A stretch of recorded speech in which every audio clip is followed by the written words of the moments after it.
Good morning, all of you, all the participants.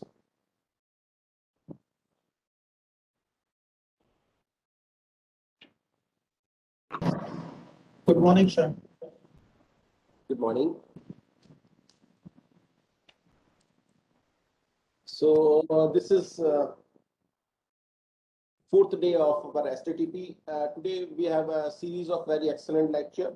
Today morning we will start with Dr. Jagat Rath, who is one of the best faculty here in IIT Ram about in the course of minor programs, which is running under the mechanical departments over here. In the afternoon session, Dr. Abhishek and Dr. Mangal will be here from IIT Kanpur. So by request to all of you, please don't skip all this very important expert talks. Yeah, Dr. Jagat have joined. So welcome, Dr. Jagat, in this STTP. Morning, sir. Thank you. Good morning. Good morning. So I will just give the brief introduction about the Dr. Jagat. Then we will start the session. Dr. Jagat have completed his MTech from CSIR CMERI and his PhD from KNU South Korea. He has postdoc experience in CNRS, LEMI France, and TUM Germany, working on the project with Continental and Ford, among others. His research interest includes the nonlinear controls, estimation for autonomous systems, and currently he is associated with the IIT Rouse. So, welcome, Dr. Jagat Rath. Please share your presentation. Thank you, sir, for the kind introduction. I'm sharing. Please let me know if it's visible. Let me share my t-shirt.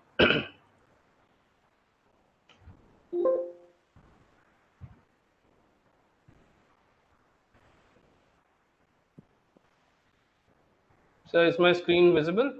Yes, Dr. Jagat. And is the transition okay? Yeah, it's also fine. Okay, sir. So then I'll start. Okay, very good morning to all of you. As Rawat sir mentioned, today is a very important session specifically regarding the controls for UAVs. And I am starting off trying to provide you a very basic introduction to control filtering and path planning for drone applications. Although some path planning applications we can apply to all kind of robotics, be it ground vehicles or any mobile robotics as well as UAVs. So I'll just try to give you an introduction and then you can build on it. To give a brief outline of this talk, what I'll be trying to highlight is what is the autonomous navigation pipeline, what it includes, what are the different sections, and some parts we'll focus on control of drones, how the dynamics are formulated, how we can control them, then what are the estimation challenges, what kind of estimators do we use, what kind of sensors are there, so how we use that information, and finally I'll just try to give an introduction to path planning. What are the path planning algorithms and how we use them for our UAV applications. That's the goal of this talk. So although we have covered a lot about what are unmanned aerial vehicles, but just to give a brief introduction. So unmanned aerial vehicles are basically unmanned vehicles, and since it's an aerial one, so it's unmanned aerial vehicle, and we commonly call them as drones, although the classifications vary with time, but we can commonly refer to them to as drone. So the pilot, instead of the pilot, an autonomous controller controls the flight. Okay, these are some examples of unknown variable vehicles which are shown in this image here. A lot of examples here, different as it has evolved. So this evolution process of this unmanned aerial vehicles has focused mainly on miniaturization, like decreasing the size of the vehicle, how to have very flight control agility. We have acrobatic robotics and a lot of these stuff performing very sharp maneuvers, those kind of stuff. Then we have perceptual skills so that we can get more sensor information, what kind of perception it sees, what information it sees, like in surveillance applications. Then we have navigational autonomy. So as I mentioned, how much autonomous part we are incorporating, completely autonomous like that.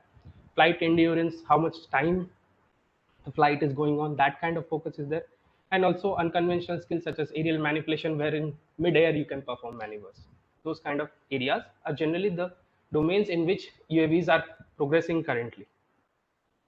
Now, when we design these UAVs, so based on our applications or domains, we can say that the areas or configurations, what needs we need to satisfy precision in flight, that if we have given a particular path, it needs to follow that path, or it needs to go about that path. You need to also have endurance, long time of flight, operational requirements. It may be a UAV which is like doing a pick and drop operation, or it's trying to go from particular point to another point. Different kind of operations can be done. So the operational requirements come into picture. The robustness comes into picture against disturbances, against weather conditions. Those kind of stuff come into picture. And also in some cases the payload capacity, where it is a significant factor. So the payload capacity will also come into picture. Broadly, we can classify our UAVs into these four class of systems. One is our rotorcraft systems, then is the fixed wing systems, and the hybrid ones, which are combination also, and the biomimetic systems, which are like this figure shown here, like this bird, which are replicating the animal properties. These are the very broad classes of UAVs which are existing. Now, to go about some applications of UAVs, UAVs have been now used for multiple applications, but for here example which I am trying to show is like if after an earthquake there is a damage in the building, like we used to use field robots, like for example snake robots, to go inside and see how much is the damage done, or dog type robots to go and see mobile robots. Similarly, UAVs are these days also used to see what is the damage, see, assess. So search and rescue operations they are used. Now coming to precision agriculture also, we have precision agriculture monitor, crop monitoring is there, bridge health monitoring is there, roof monitoring. A lot of these monitoring applications also UAVs are widely used now.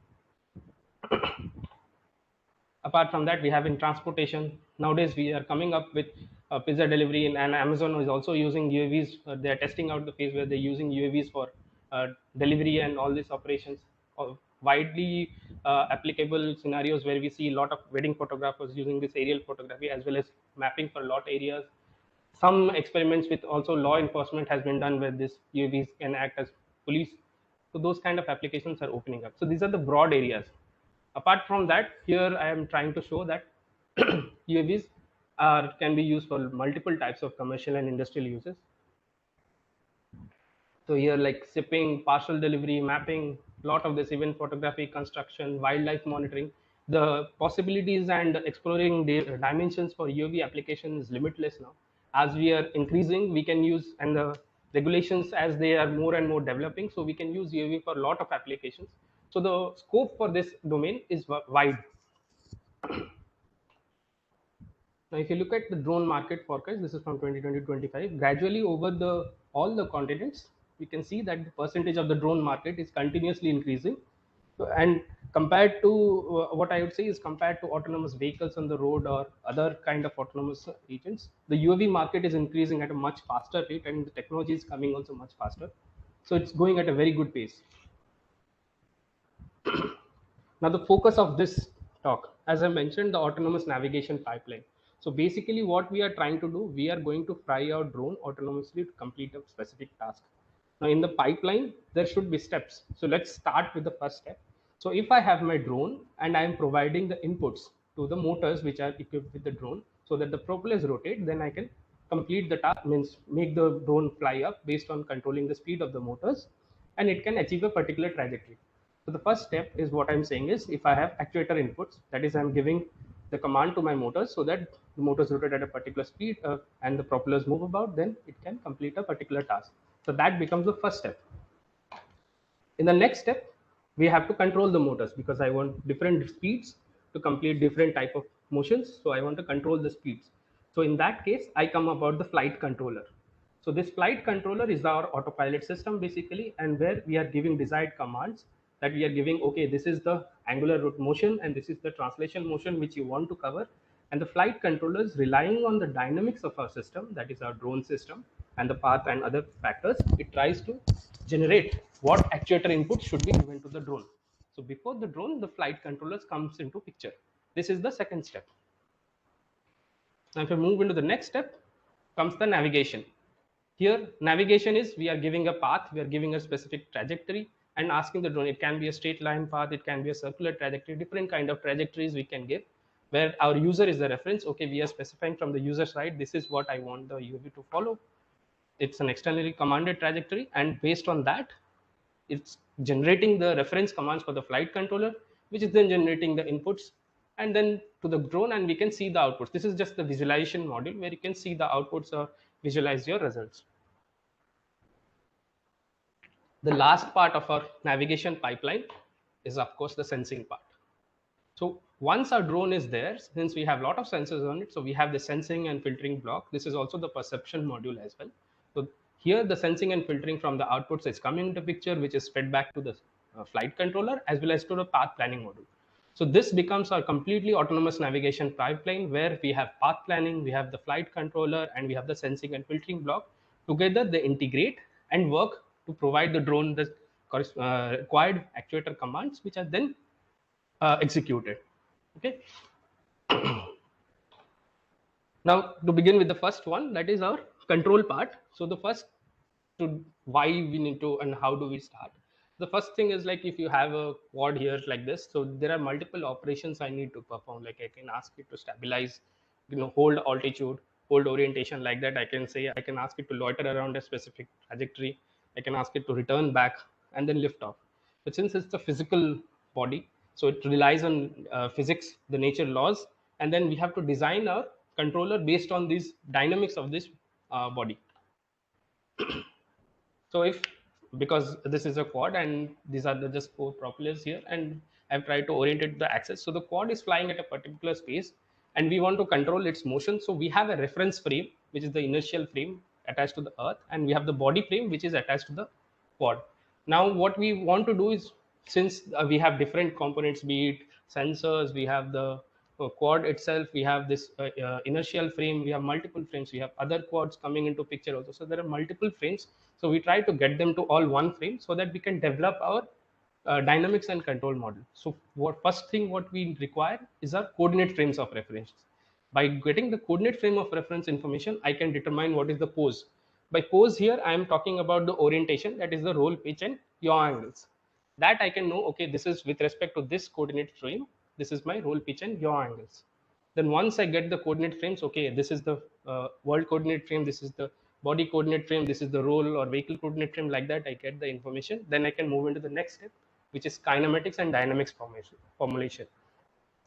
So in kinematics, of course, the force is absent, so we just model for the rotational as well as the translational. We just get the derivatives of the position, so get the information, and then once the forces information comes up, we get into the dynamics model. For the dynamics model, we come into the part of the forces and movement. So what forces generally will act? Will be the gravitational force, then there will be the propeller thrust force will be there, then also the aerodynamics force. For the small UAVs, we can ignore the effects of aerodynamical force. And based on how we model this and what are our sensors involved, we can develop the control architecture and test our motion. Okay. Yes, as I was pointing out, so for different motions, we'll have just, because we have three orientations, so we'll have hover control. This is just basically hovering at a particular height. So we have this kind of control. Then we have yaw control about the yaw axis, the z axis, how we are controlling them. Similarly, we have the roll control, how the control can be performed.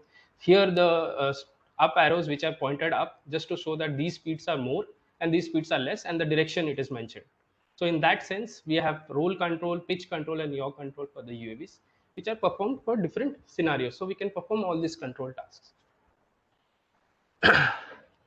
Now, if this is the orientation of the UAV, so since their forces are acting and about a particular mass center, so it's a rigid body, so we can compute the torques and then we can decide, okay, this much torque needs to be applied, or this is the torque, so what should be my motor speed? So based on that, from you can see here front, left, and back forces. So we have right and left forces which come into the picture, front, left, and right. And the pitching torque is a component of the front and back. And the yawing torque is a combination of. Could you mute yourself, whoever is speaking? Mute all the persons.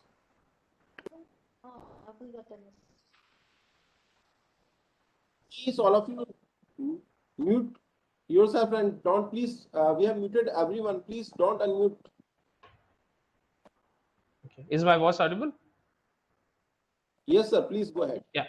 So the last one is the yaw torque, which is a combination of the roll and pitch torque. Please note here it's a under actuated system. So we have four motors, and we are trying to get the yaw torque by combining the roll and pitch motions. If I come to the modeling, as I mentioned, there are different frames. So here in the inertial frame, I have the gravitational force coming into picture, and this is the thrust force from all the propellers. And the body frame, these are my pitch, roll pitch and yaw rates, and how they're related based on the torque expressions here coming into picture. And these are the pitch rates, and this is the inertia matrix. So I'm now expressing my dynamics in the inertial frame and the body frame. Now I have to convert them into the single frame.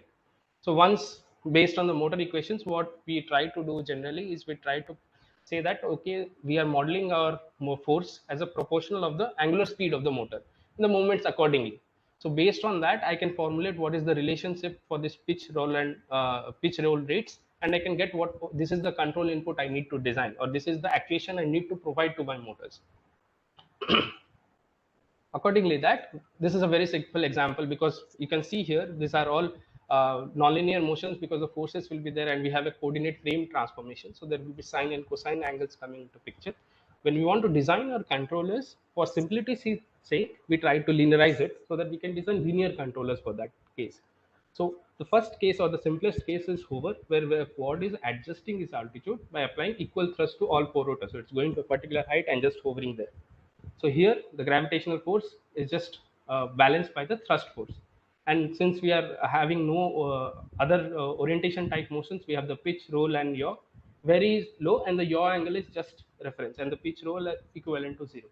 Accordingly, I can linearize my system. These are the original dynamics. You can see here the cos and sine phi functions to show the nonlinearities, and you can linearize this system. Once it's just I'm trying to show how the process dynamics here. So once it's linearized, you can see here that if all the forces on the rotors are equal, then it will just go and over. Based on that, you can develop the model. Now, as I mentioned here, one part of the control is, okay, you are controlling the motion orientation, that is the inner part. The other part is also, we have given a particular trajectory and we have to follow that trajectory. So the model based, we have two parts. One is the trajectory part, that okay, it's a particular path and it has to remain close to the path. Another one is the body part. So this error should be less, as well as this position should be maintained, this orientation should be maintained. So this is the desired trajectory. The quad has to fly as close as possible to it. When I want to develop this, then I have a two loop structure basically for a quad. It's a cascaded structure. So here this is the rigid body dynamics of the quad, which is coming from the quad itself, the rigid body dynamics, and based on our attitude controller. Attitude is the orientation controllers. That's the roll, pitch, and yaw controllers. So this becomes the inner loop of the system.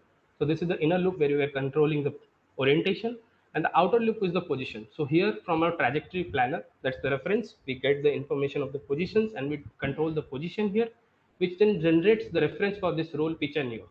This reference command is then given to this attitude controller, which then completes and gives it to the motor controller, which generates the force, and the UV is controlled accordingly. So in this UV control architecture, we can see here it's a double loop. So inner loop is the attitude controller and outer loop is the position controller. Of course, one may also have the trajectory controller path planning part outside. This is the position controller or the trajectory controller. Now, based on the Hoover linearized equations, we have these are the equations which I mentioned. So now we linearize it, and based on that, we have the position control. You can see a position controller and 3D trajectory controller and the Hoover controller here. So the first trajectory controller is, we want to make it as close to the path, and this is giving you the position. This is feedback from the motor dynamics, and this is based on the trajectory planner. This is just to show that how we are develop the dynamics. So sorry to interrupt you, sir. Yeah. So what is psi t at previous slide, sir? Psi t, what is psi t at previous slide? Sin psi t, cos psi t. This is roll, pitch, and yaw. This slide you are speaking of? What is t? T for? Where is t? No, sir. Just previous slide, sir. Next. Yeah. This respect you are Next. asking? Yes, this one? This slide, Okay. sir. So this is based because Yes. we are linearizing the equation, so we have a trim conditions, right? So we are linearizing about the trim conditions. This is nominal values. We are putting it in nominal values because those are the values, the trim values. Okay, sir. Yeah. Got it. Yeah. So based on that, we are designing, and now we can symmetric quadrature, because quadrature is a symmetric inertia matrix. Only the diagonal elements are present. So we can design find out what will be the pitch rate based on the control input. You can see here the pitch rate can be related to this control input. The roll rate can be related to the U2 x-axis, pitch rate to the y-axis, and yaw rate to the z-axis. Accordingly, we can now control the rates. So I can develop my controller based here. I am just trying to show a PD controller. There can be other type of controllers. Once this logic is formulated, you can easily develop the controller. So based on that, I can find out what will be the U desired matrix, and based on the relation for the forces and the speed, angular speeds, which is kf into omega square, you can find out what is the control input U desired, which goes into the motors, which is a combination of the position and the orientation. Okay, the position is the U1 part and the orientation is the U2 part. U2 is XYZ for the pitch, roll, and yaw rate control, and U1 is the position control. That's the height control, basically. If you are going for the hover, that way you can control. So by tuning our PD gains, we can get different kinds of estimation. So this is just using a very slow controller. This is fast z-axis plot for faster controller, and if we use different kind of gains, we can get oscillatory response. So here, just to show here, we have an undershooting response. It's not tracking the trajectory properly. This is a realistic ideal trajectory tracking. The black dot is the ideal trajectory, and the green ones is the realistic trajectory. And if we are having more gains, p gains, we can have also an overshoot point. So based on how we are tuning our PID controller, we can make sure that okay, the trajectory is tracking properly or not. Okay, so this is the basic part of the control, just introducing the control part. Of course, somebody can develop more advanced controllers and can based on different kind of flight maneuvers, they can have different scenarios. Similarly, for the trajectory also, one can define very complicated trajectories. Different kind of trajectories are existing, so they can design controllers for them. From the control section, now the perception or the estimation section. So generally for UAVs, we have different kind of sensors available. We have seen in many talks for this STP now. So I'm just going through. We have accelerometers, we have our inertial measurement unit, which can be combination of accelerometers, magnetometers, and gyros. Then we have current sensors, tilt sensors, magnetic sensors. A lot of sensors can be there present, cameras and all this stuff.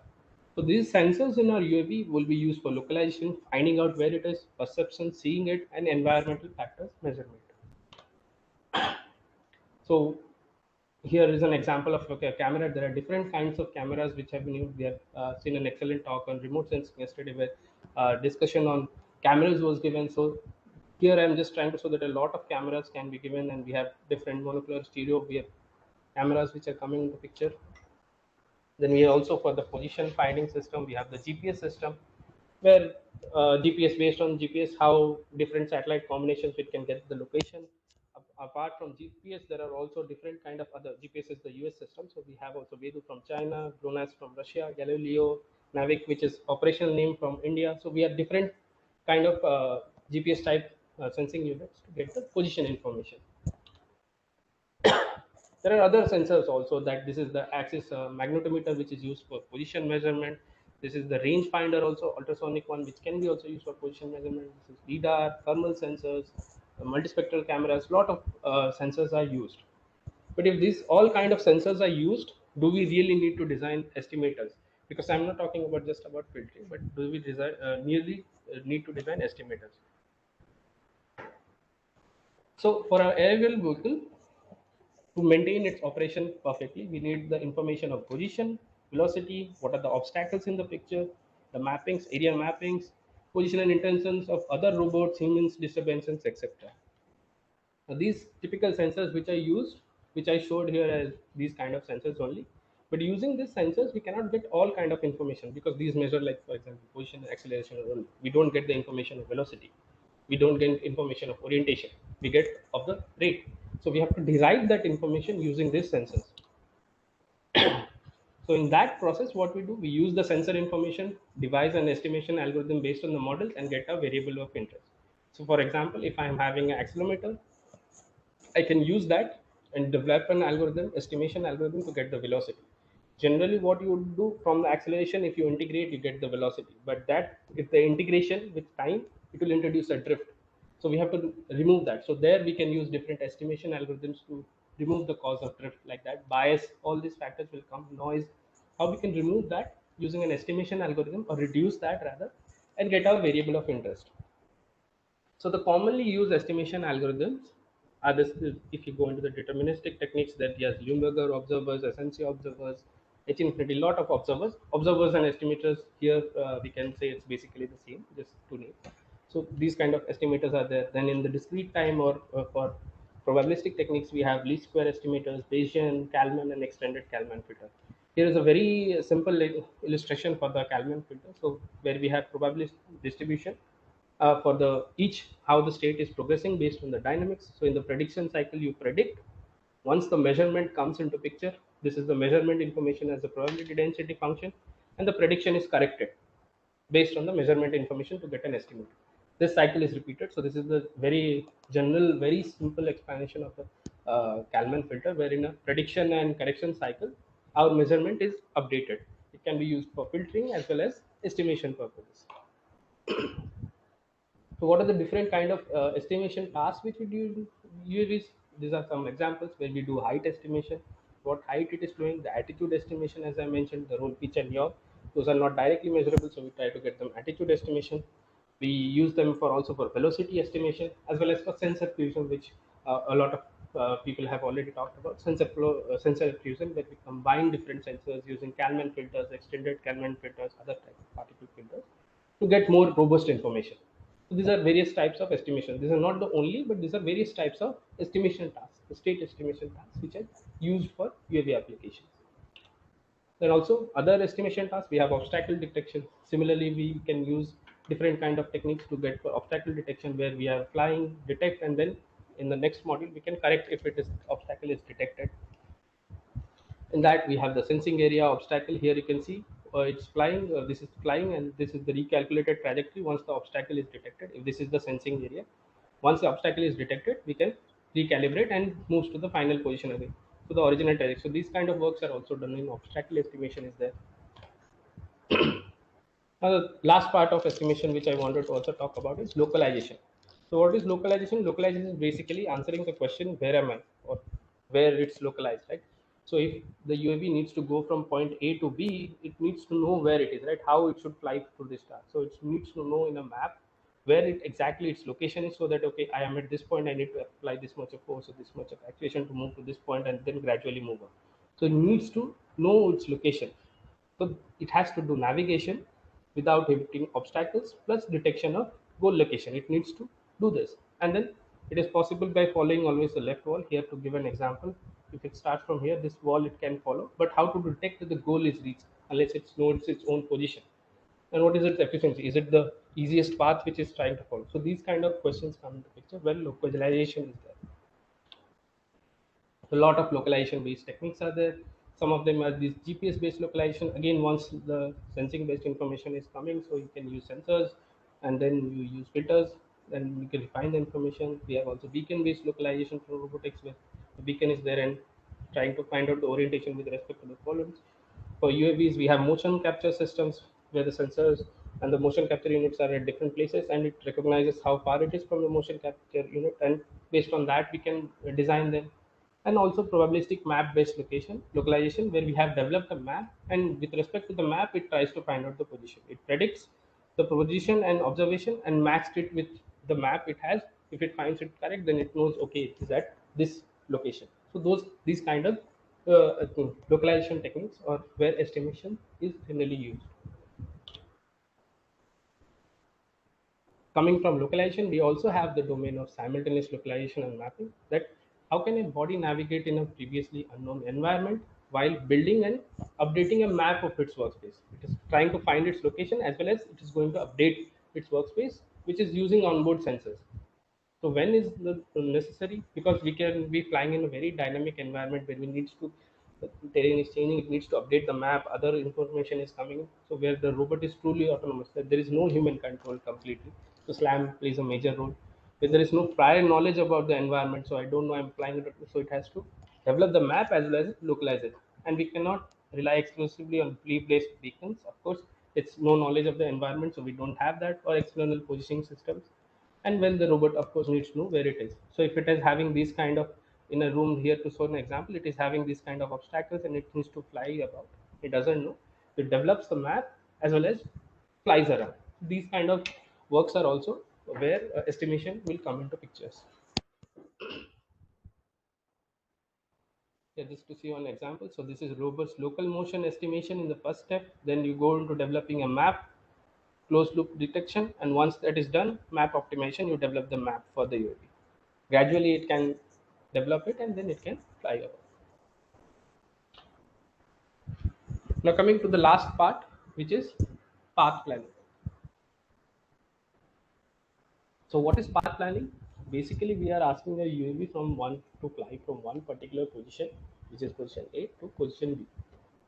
Now we can give it waypoints and ask it to start. Waypoints is basically coordinates at different tags. So this is the red line is the path. I can give waypoints here, position and orientation information, and it has to fly along this trajectory. If it's a well-defined one, it's fine. So what are the challenges? If this path is very dynamic and we have obstacles in between and it has to go through different, so how to define it and what? So what are the challenges of defining this path and how do we define it? So path planning is generally the see-think act cycle. So if this is the real world environment, we get the sensing information in the perception block. We have the sensors.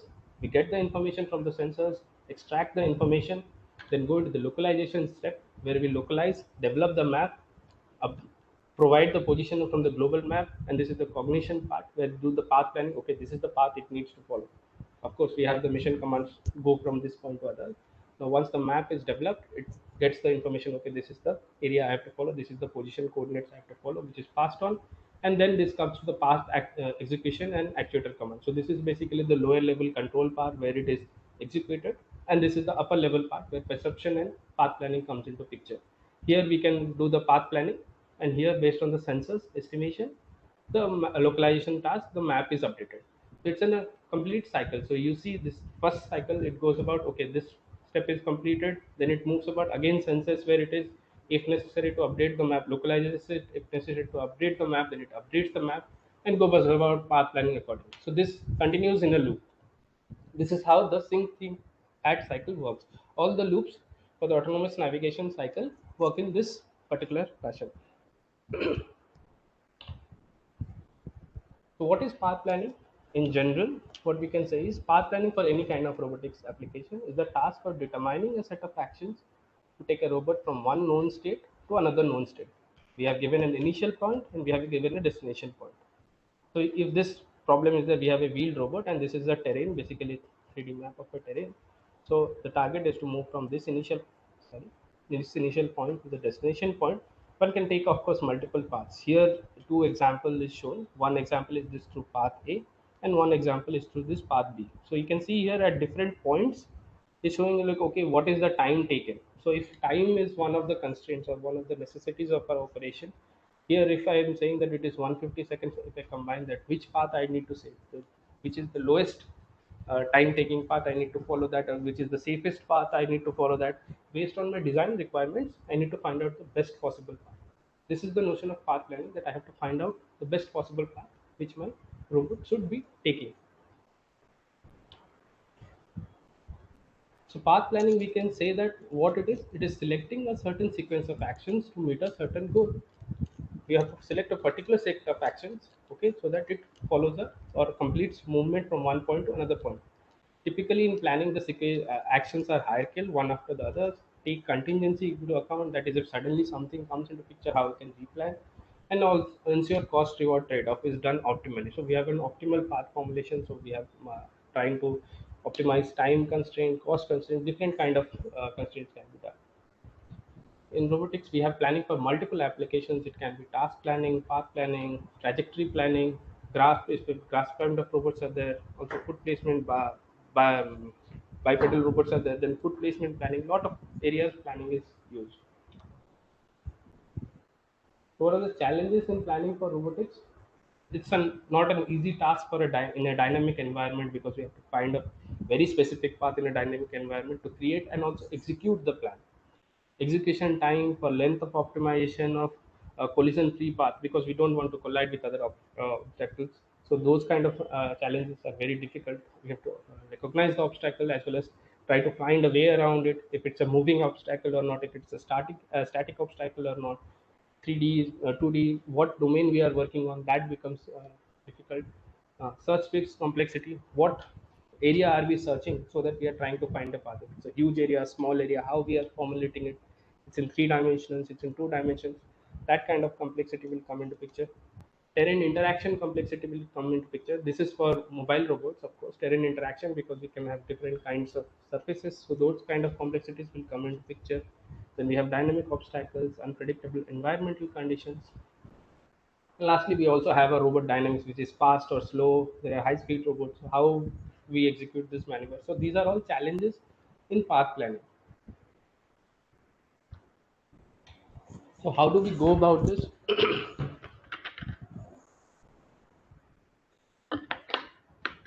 Basically, what we try to do is, we try to, if we have a particular given search area, we try to define it.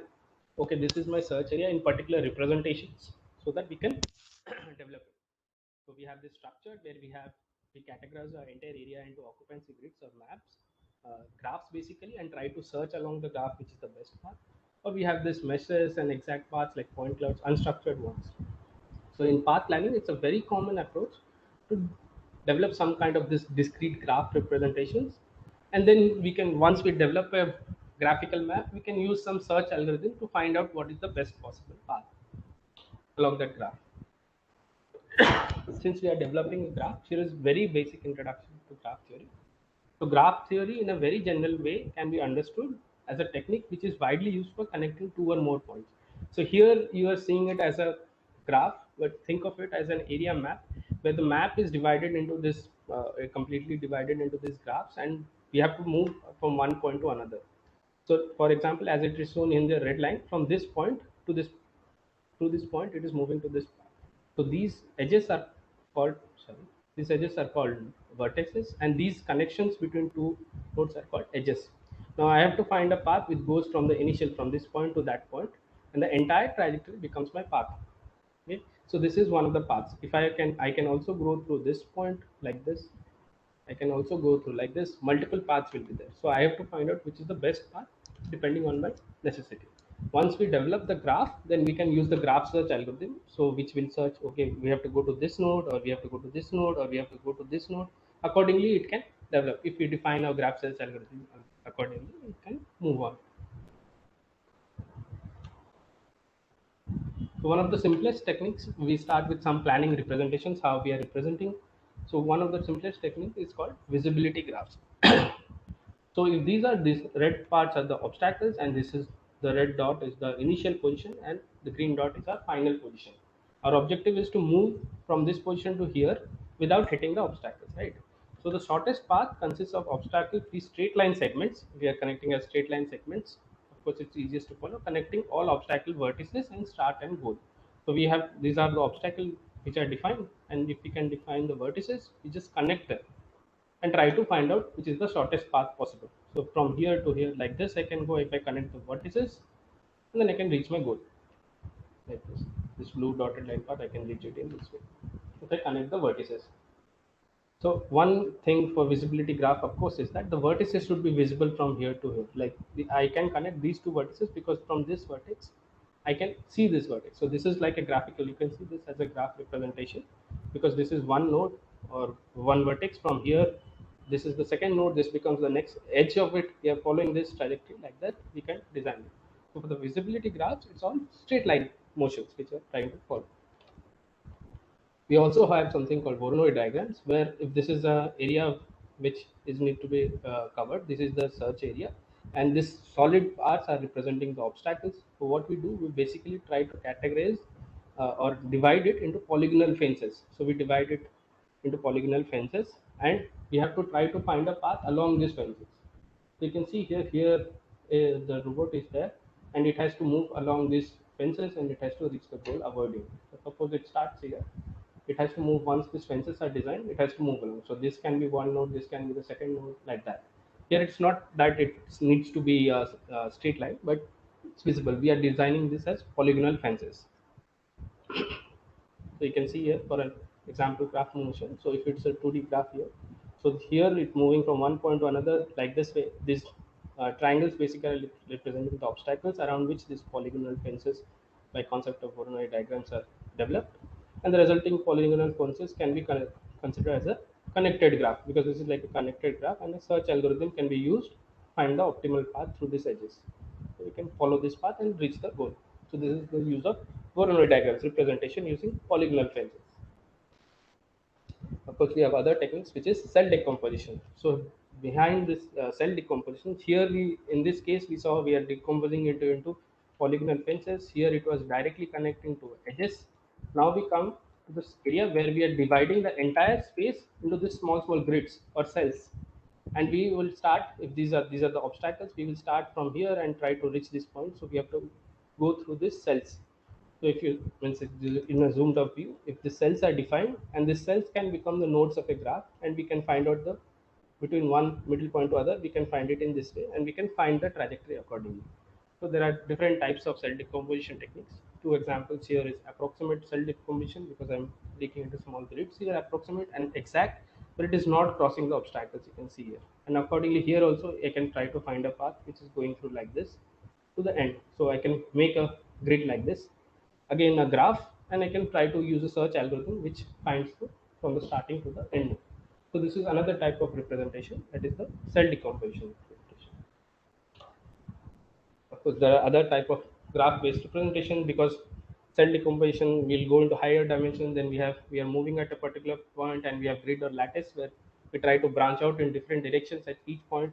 Here possibilities. Then okay, this is the possibility which is correct or not in the graph search algorithm, and then branch out again in multiple directions.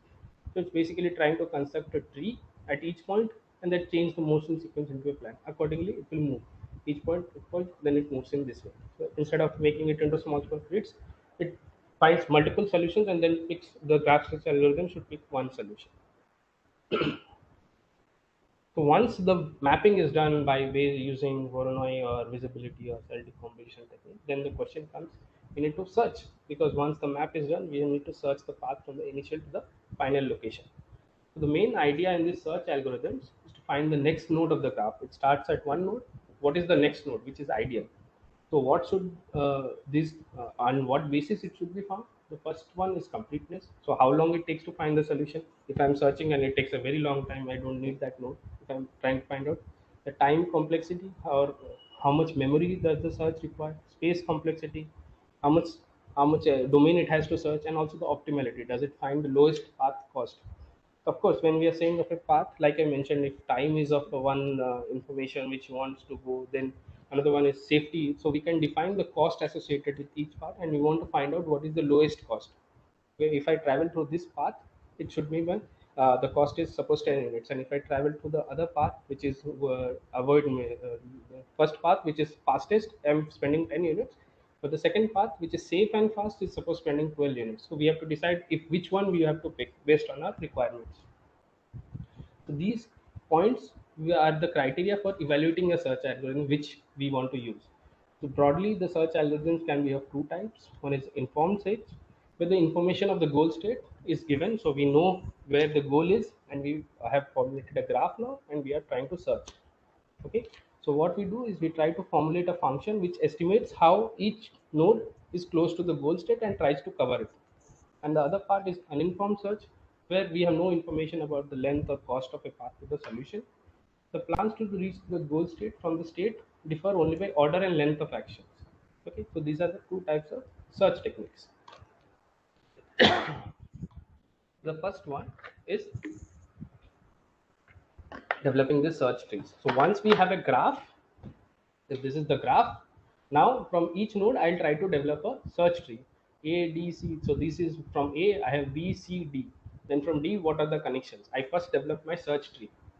So what is the procedure? We start at the root node, suppose from A, and then children correspond, of course, to the successors, and the node corresponding to a unique plan from the start to the state. We try to search along this direction or this direction. Different kind of techniques will be coming.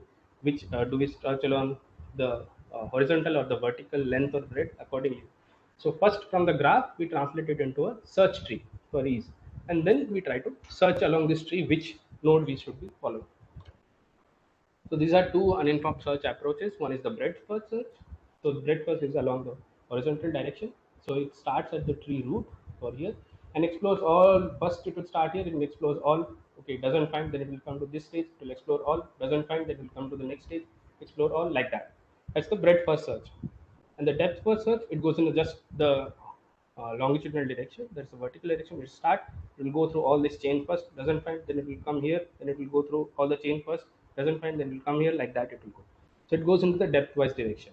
Okay.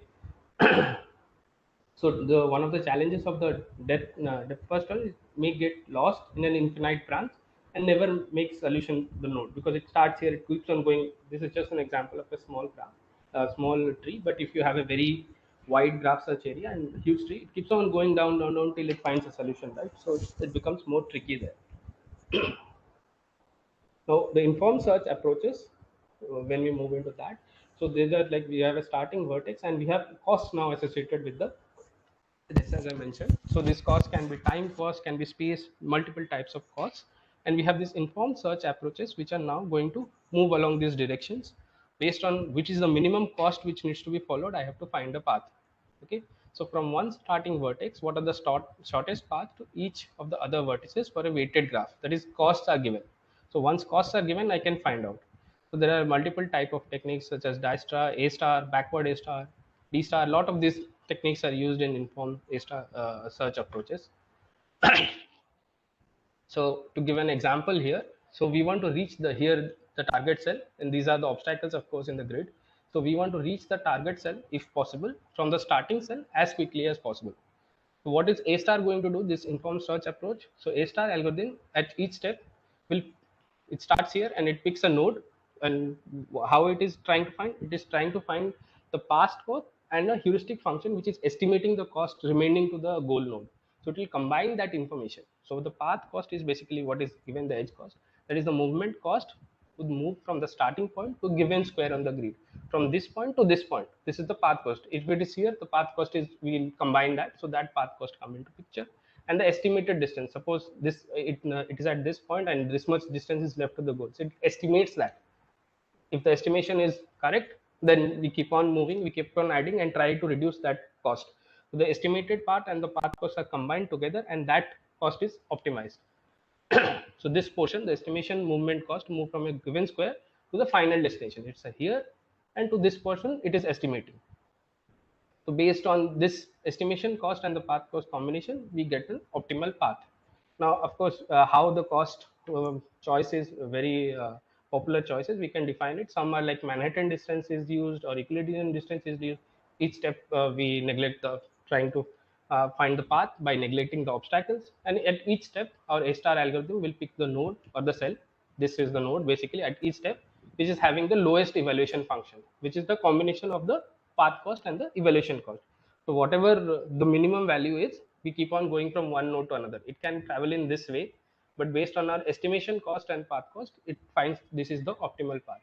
Once this cost is minimum, we are guaranteeing it, then we can say that from this initial point to the final point, or this way, initial point to the final point, the lowest cost path is followed. That is, we have our optimal path.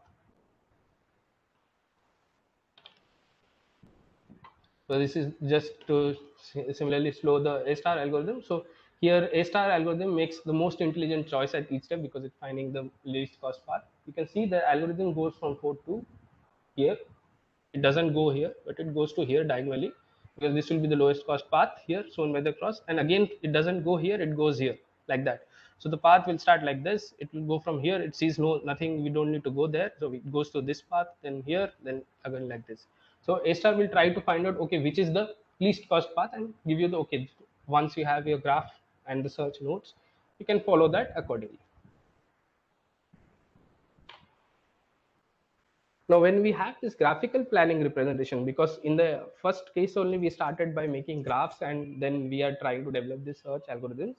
So what are the challenges associated with this? So the graphical planning representation, first challenge which will come, we will have some loss of precision, right? We can have lot of nodes and graphs if it's a huge area, so there will be precision loss for sure. And as I mentioned, grid resolution is very difficult to select because we have to compromise between valid solutions, obstacles also, and course to find reasonable solution in time. We don't want our path planning to give us in like days, right? We want it to give an algorithm as fast as possible so that we can find. So the adding valid solution, as well as it should not hit the obstacles, right? and it can limit the type of output path. That is, connectivity is always defined by the grid shape. If I have a grid of this, it can go through this edges or it can go between, like that. It is limited. Also, when we move into higher dimensions, the number of cells representation will be increasing, right? So it suffers badly from the curse of dimensional exponential growth in number of cells. So here, to show an example, in number of nodes in a 2D grid is 10 to the power 4. Cells have 4 direct, because here I have to search in all directions, right? So this becomes very challenging when we go into 2D grid. When you go into 3D grids, 10 to the power 6 nodes. And when you go into 6D grid, as the dimension keeps on increasing, the number of nodes keep on exponentially increasing. Once the number of nodes are very high, search algorithms will take that much of time to complete it. So this becomes the limitations of graph representation. So if graph representations will not work, where do we move to? We move to sampling based planning, right? So to get around the problem of dividing the region uniformly into cells, we are representing into small cells. One approach is to randomly sample. So we are going to use random sample locations and try to connect these samples. So this example is of using obstacles using this graph search, where we have divided into equal parts, and here we are not dividing into equal parts, but at each point we are going to randomly explore and see, okay, it's colliding or not. If it's not colliding, we take that path. So that limits the dimensionality part. So we can use this one, which is sampling based planning. So for sampling based planning, we need to provide probabilistic completeness guarantees, that it is guaranteed to find a solution which exists, but in a particular number of samples which is researching. That is, the number of samples approaches infinity, it doesn't work out that way. And it's very well suited for the high dimensional planning. Whatever is the case, we don't need that kind of heavy graphical cell based representation. We can use this probabilistic techniques. So to give a general framework, so initially the graph is of course empty. Then we have this representation, if I am showing. So this is the start and it's the goal node. So we have random configuration is added, generated. We create a random configuration here, different sites we explore. Then we have a sampling algorithm. Based on that, we select which vertices it has to move, and whichever is different algorithms are used to find out which is the nearest vertex, which is the best optimal vertex, which I have to try to find out. And then using this local planner, we try to connect it, okay, based on this Manhattan distance or Euclidean distance accordingly. So and then if path collision is free, then a new edge is added to the graph, and then we keep on moving. So collision detection and local planner comes into picture, which sees, okay, there is no collision coming on, and once this random samples are taken in, keep on moving and we find the optimal goal.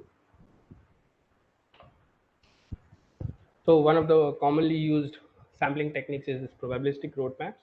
So a random selection of node neighborhood points that meet some metric such as the shortest length discretizes this given space, whatever the space is given, for probable solutions in a form of network of graphs. So what is the design procedure? Similarly, so first we build a roadmap which is accessible from the C-free. So C-free is basically the configuration space or the space in which we are searching, and we have given a start configuration PS and goal configuration is PF. We connect them to the road map G using the local planner, and then search, okay, if it's the shortest path or not from this to the, it's okay, we keep on moving like that. So the local planner can be as simple as a straight line connecting start or configuration to the nearest vertex in the roadmap. So this is the probabilistic roadmap technique. Yeah, here just to show an example, here it starts, it searches, okay, which is the nearest node, this way it is hitting the obstacle or not. Accordingly, it will move to this point, like that. It can move and find out which is the shortest path. So take a random sample from C, check whether the sample is in C free or not. If options for nearby, we can use techniques such as k nearest clustering techniques to find neighbors within the specific radius. Then we see whether between the line of sight, two vertices are collision free, it is striking any obstacle or not. If it's not, then this is the path we need to follow. So we can add the vertices and edges and develop our path. So what are the advantages of this technique? They scale very well to high dimensional C spaces. We can go C spaces, as I mentioned, the dimension or the area where we are representing, it can be used for very high dimensional C spaces. Doesn't require closed form description of the obstacles. Closed form description, if you remember, I used, like for the Vernoid diagram, we use triangles or other polygonal representations. And here it is not required. It can just not required to have the closed form description. And this is very popular approach and has many kind of extensions in path planning. Disadvantages, it doesn't work for some problems. So if you see here it's narrow corridors, right, very narrow. So then it's very difficult to find a solution, and it's not optimal because and not complete when the number of solutions keep on increasing and we have this narrow corridors, then it becomes very tricky. Here the narrow corridors are not there, so it can find a path, but in the narrow corridors it becomes very difficult to find a path using these probabilistic roadmaps. Another sampling based technique is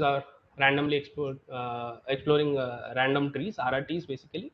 So instead of sampling our target states, because in PRM we are sampling all our states and then trying to find, we start from a start configuration and incrementally grow towards outwards from there, like the tree we form. So we try to find a tree, rapidly exploring tree, and connect dynamically feasible local paths. So once we reach our configuration, we stop there. So here the main idea is to incrementally probe and explore the C space. So here, if you see here, these are like 45 iterations, multiple iterations you do. So as the number of iterations are increasing, so you have more and more trees here coming in, and then accordingly, it will try to find out at each time point which is develop a tree, and okay, from this point to this point it will go on, and then from the initial to the final position it can reach. So this is the techniques, RRT technique. Now once that is done, then we come to the area of real-time motion planning. So we are having a scenario where we have a map, or we are using grid representations, or we are using probabilistic representation, and we are trying to find the best optimal path. So what are our assumption? We assume that the roper is capable of visiting sequentially and reliably from this point to another. These are our assumption. But there can be motion uncertainty, there can be environmental uncertainty, that we have thought that okay, this is at this point, and then it's not actually at that point. So there is difficulty in analyzing where the obstacle is actuality, or if there is environmental uncertainty to wind and other factors, this obstacle comes into picture. Those kind of concepts, because of those, we have to also define the motion planning problem in real time as well.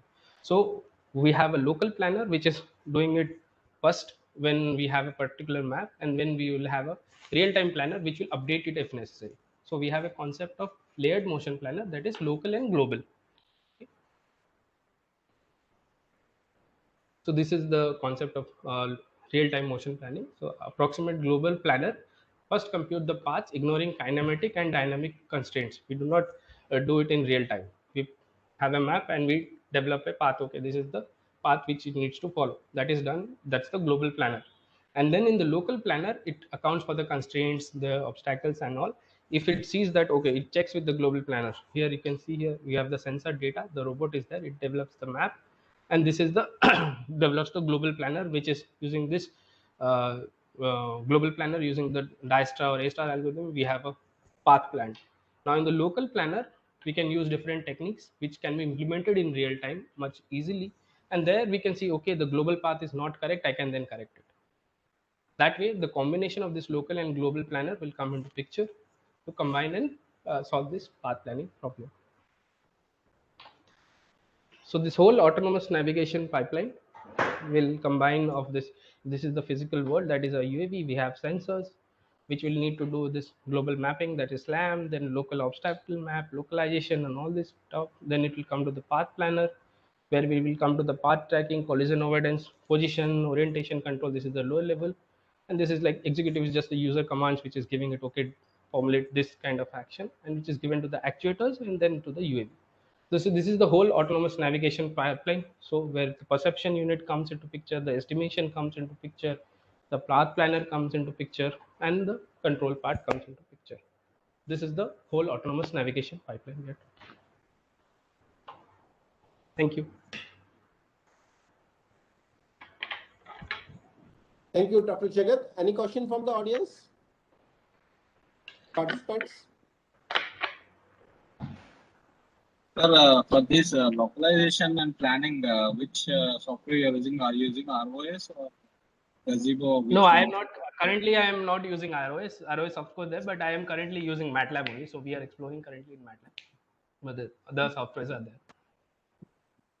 Sir, during this like point A to point B, Yeah. you're giving the goal, no, sir. You're setting the goal. Yeah. So you're setting the goal to reach the point A to point B, no, sir. Yeah. Yeah, in this process, in real time, do we require any localization of knowing the GPS locations, See, or localization. we Okay, path planning, when you define, see, when I'm defining the path, I'm saying that okay, it has to execute this path, which can be defined offline in the global planner, as I said. But in the real-time motion, you need to localize, then only you can know, okay, I'm at this point and I have to move to this point. Once the path is defined, you have to follow. Is that clear? if you don't mind, can you show any demo if you have that? Currently, I don't have demo. Means after this STP, you can send me a mail and we can discuss about this. Currently, I don't have any demo in the system. So Wonderful presentation. Thank you. Thanks. yeah.